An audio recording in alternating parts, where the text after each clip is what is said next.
PS परिवार YouTube channel में मैं रेनू हिंदी विषय के साथ आज पुनः फिर आप सभी का स्वागत करती हूँ। पिछले वीडियो में आप लोगों ने कई चीज़ें ट्रिक के माध्यम से जाना।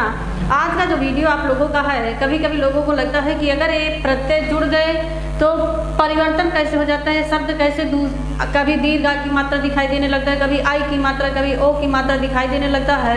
तो लोगों को कई चीज़ें पढ़ने का तो पढ़ लेते हैं लेकिन समझ नहीं पाते हैं। तो आज हम उसी बारीकियों पे जानेंगे कि किस प्रकार से प्रारंभिक स्वरों में परिवर्तन होने के बाद जो विशेष होते हैं, यानी कि विशेष वाले जो शब्द होते हैं वो कैसे विशेषण बन जाते हैं। इससे आपको दो आसानी होगी, आपकी वर्तनी शुद्धि भी क्लियर होगी, आप विशेषण भी पहचान जाएंगे और विशेष भी जान जाएंगे, और ऐसे ही हर चीज़ें आपको मिलेंगी। तो आइए देखते हैं कि प्रारंभिक स्वरों में देखिए लिखा है प्रारंभिक स्वरों में परिवर्तन होने वाले विशेष से विशेषण। इसमें एक नियम आता है कि कहता है कि अगर किसी शब्द के अंत में प्रत्यय लगता कहाँ है, बाद में, किसी भी शब्द के बाद में अगर शब्दांश कोई भी जुड़ जाता है तो उसे हम प्रत्यय कहते हैं, और उपसर्ग कहाँ लगता है, किसी भी शब्द के आगे लगता है। तो यहाँ पे कहा गया कि अगर एक प्रत्यय जुड़ता है किसी भी ऐसे शब्द में तो कैसे प्रारंभिक स्वरों में परिवर्तन होता है, हम वही चीज़ आज जानेंगे। जैसे नियम कहता है, नियम से जानिए, ये नियम कहता है कि अगर किसी शब्द के अंत में एक प्रत्यय जुड़ा तो अगर प्रारंभिक स्वर में ह्रस्व आ है और एक प्रत्यय जुड़ा तो उसके प्रारंभिक स्वरों में क्या होता है कि अगर आ के बाद ई आया तो नियम कहता है कि आ हो जाएगा। क्या हो जाएगा? दीर्घ आ हो जाएगा। लेकिन यही एक अगर ई, दीर्घ ई और ए, किसी भी प्रारंभिक स्वर में अगर ह्रस्व ई है, दीर्घ ई है, ए है और बाद में अगर एक प्रत्यय जुड़ता है तो वह नियम कहता है कि अय में परिवर्तित हो जाता है। तीसरा नियम जो लागू होता है इसमें, वह नियम कहता है कि अगर किसी शब्द के पहले वाले जो प्रारंभिक स्वर है उसमें अगर ह्रस्व उ हो, दीर्घ उ हो या ओ हो तो बाद में अगर एक प्रत्यय जुड़ता है तो उनके प्रारंभिक स्वरों में जो परिवर्तन होता है वो औ का हो जाता है। कैसे होता है? छोटी छोटी चीज़ें, बाकी तो भी बड़े विस्तार से बताते हैं चीज़ों को। यानी कि यहाँ पे कहा कि परिवर्तन जो होगा वो दीर्घा की मात्रा हो जाएगी। यहाँ पे ई ए के साथ जो परिवर्तन होगा वो आई में परिवर्तित हो जाएगा, और अगर उ ओ में परिवर्तित होता है तो औ में परिवर्तित हो जाता है। वीडियो को अगर भगा के देखेंगे तो चीज़ें समझने की बहुत आसान, और ये चीज़ें हर जगह आपको जल्दी उपलब्ध भी नहीं होंगी। तो आपने एक चीज़ देखा कि प्रारंभिक शब्द में जो परिवर्तन होने वाले विशेष शब्द हैं उसमें अगर एक प्रत्यय जुड़ता, पहली बात तो किसी भी शब्द के अंत में अगर एक प्रत्यय जुड़ा तो हमेशा ध्यान में रखिएगा, किसी भी शब्द के अंत में अगर एक प्रत्यय जुड़ा है तो वह 100% वह विशेषण ही होता, किसी भी शब्द में जुड़ गया।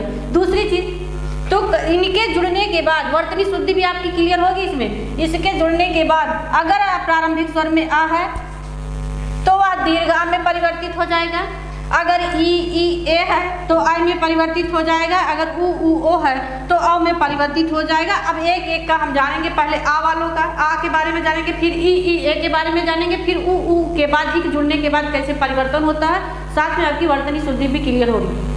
तो देखते हैं, जैसे नियम कहा कि अगर आ है और बाद में एक प्रत्यय जुड़ा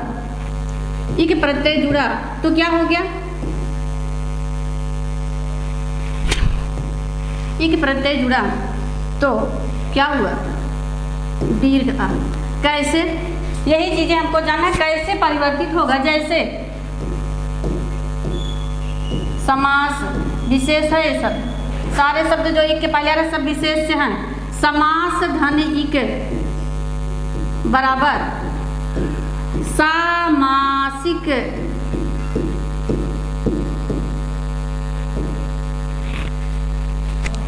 समाज धन इक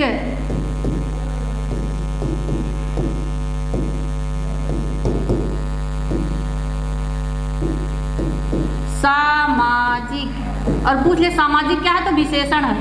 जैसे शरीर धन इक बराबर शारीरिक। तो देखिए ये शब्द सारे विशेष हैं, लेकिन इक प्रत्यय जुड़ने के बाद अगर प्रारंभिक में हर्ष आ है तो परिवर्तन क्या हो रहा है, दीर्घ, यानी कि शरीर में जैसे ही इक प्रत्यय जुड़ा क्या हो गया, यहाँ पे दीर्घ की मात्रा दिखाई देगी। शारीरिक, सामाजिक, सामासिक, ऐसे ही बहुत सारे शब्द आपको मिलेंगे। जैसे दर्शन है, इक जोड़ेंगे तो क्या हो जाएगा, अपने से भी बनाइए आप लोग। जैसे दर्शन धन इक, दार्शनिक,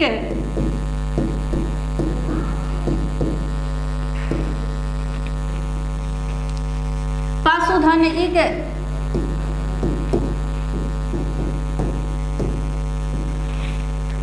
पशुधन इक बराबर पार्श्विक।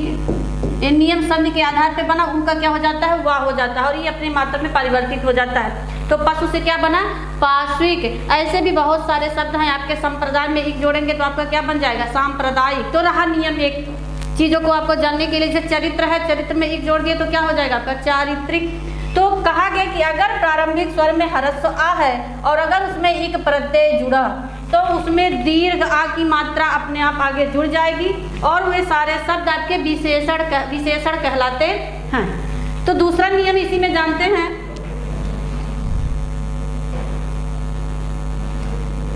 क्या, अगर ई, दीर्घ ई और ए आते हैं और बाद में एक प्रत्यय जुड़ जाता है तो कैसे आपका आय में परिवर्तित होता है, वही चीज हमको जानना है। आय का इसे कहते हैं। अब इसके बारे में हमको जानना है। जैसे शब्द पकड़िए आप लोग, इतिहास, इतिहास धन इक बराबर, सॉरी, इतिहास धन इक बराबर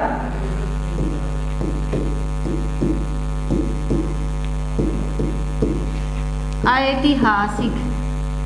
इतिहास धन इक बराबर ऐतिहासिक। विज्ञान धन इक वैज्ञानिक।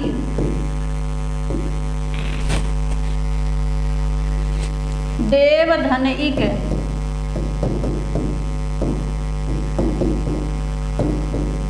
दैविक। तो बहुत सारे आपके ऐसे उदाहरण मिलेंगे। जैसे विचार धन इक बराबर वैचारिक, विवाह धन इक बराबर वैवाहिक। और ये सारे शब्द आपके क्या हैं, ये विशेषण हैं और ये सारे शब्द आपके क्या हैं, विशेष हैं। अगर किसी शब्द के अंत में इक प्रत्यय जुड़ता है तो वो सारे शब्द विशेषण भी कहलाते हैं। लेकिन इक एक ऐसा प्रत्यय है, ये भी ध्यान में रखिएगा, इक एक ऐसा प्रत्यय है कि जो जैसे ही किसी शब्द के में जुड़ता है तो उसके प्रारंभिक स्वरों में कौन कौन सा परिवर्तन होता है। कहा पहला नियम था कि अगर आ आता है तो दीर्घ में परिवर्तित हो जाएगा, अगर ई ए आता है तो आय में परिवर्तित होता है। तीसरा जानेंगे इसी के, इसमें तीसरा जानेंगे कि अगर उ ओ हो कहाँ, प्रारंभिक स्वर में और बाद में अगर इक प्रत्यय जुड़ता है तो वहाँ पर जो परिवर्तन होता है वो क्या होता है, अ में होता है। वही चीज आप यहाँ पे देखिए कैसे। और ये सारे शब्द आपके जो होंगे वो विशेषण के अंतर्गत ही आते हैं। जैसे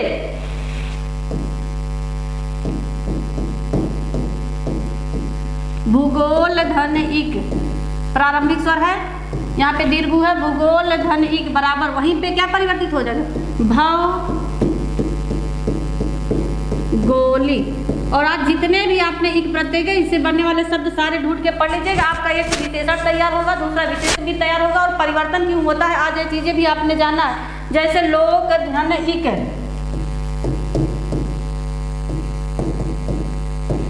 यहाँ पे ओ की मात्रा बराबर लौकिक। ऐसे ही बहुत सारे शब्द आपको मिलेंगे।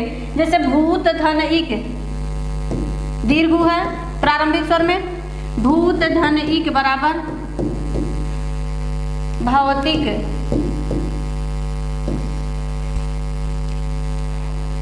भूमि धन इक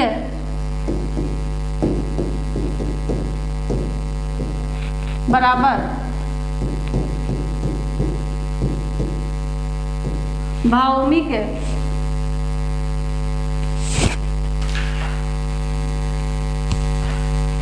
लोक धन इक बराबर लौकिक। तो आप लोगों ने आज एक चीज देखिए कैसे जाना कि अगर किसी शब्द में विशेष वाले शब्द में अगर इक प्रत्यय जुड़ा तो कैसे ह्रस्व आया तो दीर्घ में परिवर्तन, ई ए आया तो आय में परिवर्तन, उ ओ आया तो अ में परिवर्तन हुआ। कहाँ? शब्द के प्रारंभ में जो स्वर है वही परिवर्तित होगा। और चीजें जब आपने एक चीज यहाँ पे भी देखा था कि अगर आ मिलता है तो क्या बनेगा, अगर किसी यानी कि पहले आ जुड़ा, जैसे आ प्लस आ क्या हुआ दीर्घा, तो नियम भी यही कहा कि अगर ई जुड़ता है आ आया तो दीर्घा में परिवर्तित हुआ। दूसरा नियम कहा कि अगर ई प्लस ई जुड़ के क्या बनता है दीर्घी, और आ प्लस ई जुड़ के क्या बनता है ए। लेकिन नियम कहता है कि अगर इन सब को जोड़ के मिला तो आ ए मिल के क्या बनता है, आ प्लस ए मिल के क्या बनेगा आय। तो नियम कहा कि अगर ई ए तीनों है तो वह बड़ा आय में परिवर्तित होगा, और अगर उ दीर्घ और ओ है तो क्या परिवर्तित हो जाएगा, औ में परिवर्तित होगा। कब? जब इक प्रत्यय जुड़ेगा तो, यानी कि इक प्रत्यय जुड़ने से कौन कौन से प्रारंभ में ऐसे स्वर हैं कि जो परिवर्तित हो जाते हैं। तो यहाँ पे आप लोगों ने ये चीजें जानी कि कहने का मतलब लास्ट में ध्यान दीजिए आप कि अगर आ आता है बाद में इक प्रत्यय जुड़ता है किसी भी शब्द में तो वह क्या परिवर्तित हो जाता है, दीर्घ आ में दीर्घ आ बनता है, जिसकी मात्रा कैसे है आपकी ऐसे। जैसे एक उदाहरण दे देते हैं यहाँ पे, जैसे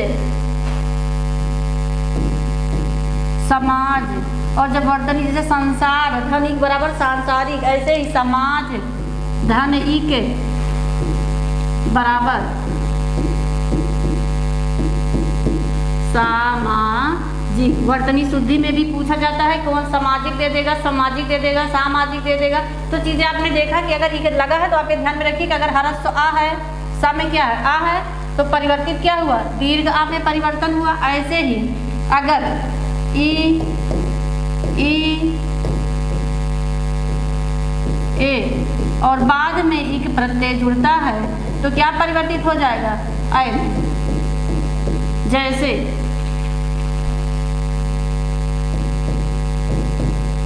विवाह धन इक बराबर वैवाहिक, इतिहास धन इक बराबर ऐतिहासिक।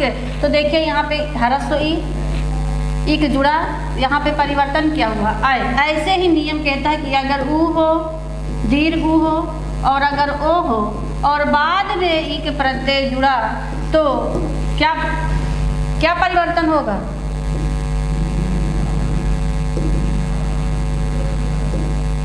जैसे मात्रा क्या बना ऐसे। जैसे बुद्ध में जोड़ देंगे, बुद्ध में एक जुड़ेगा क्या हो जाएगा बौद्धिक। वैसे ही भूगोल में इक जोड़ेंगे तो क्या हो जाएगा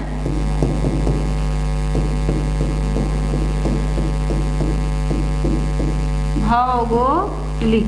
वर्तनी शुद्धि भी क्लियर, विशेषण भी आपको पता चला, विशेष भी आपको पता चला। इधर वाले सब क्या है आपके विशेष, इधर वाले सब आपके क्या है विशेषण। तो ये नियम था आपका कि प्रारंभिक कौन सा ऐसा प्रत्यय है जो जुड़ने के बाद वह प्रारंभिक स्वरूप में परिवर्तन कर देता है, तो वह एक प्रत्यय है क्या इक प्रत्यय ऐसा है कि जो जुड़ने के बाद प्रारंभिक स्वरूप में परिवर्तन कर देता है।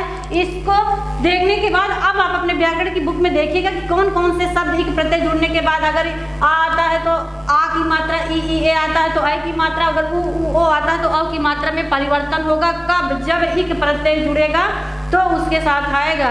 तो इसी के साथ धन्यवाद। आपके नेक्स्ट वीडियो में इससे बेहतरीन और भी ट्रिक आपको विशेषण के अभी मिलने वाले हैं।